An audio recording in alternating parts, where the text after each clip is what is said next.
We started off with 3 designs before we got to this one. We developed 3 totally separate looks, but all about death, and death was the anchor. We then threw everything out of the black box and just put a skull in, and then we thought, right, let's just build from the skull. So we've kept it fairly simple to just a series of sort of skeletal type treads and platforms that the cast actually move around. We don't use the stage crew, we actually use the chorus. And then we put the whole thing onto the biggest revolve we could fit into the theatre and kept our fingers crossed. It's a very dense plot. It's actually 2 stories that have been jammed together to make one.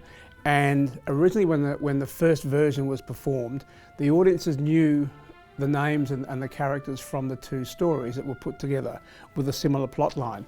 And the librettist really didn't change the names of the characters in our version. So there are a few characters who have different names, but they are the same person.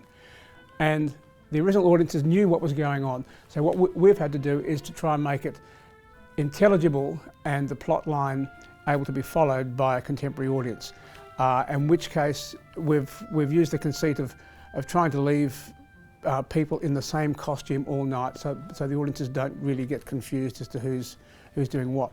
And there's a character called Preziosilla who's a fortune teller, and we thought we would make her a continuous presence within the production. And normally she just comes and goes and tells a fortune and sings a song and rallies the troops for war, and that's about it. But in our production, she's actually the driver. She's the master hand behind everything, and she's there nearly all night, kind of controlling everything. When she touches someone, they die. She smears our cast with black paint and blood, and she's basically a beautiful force for evil.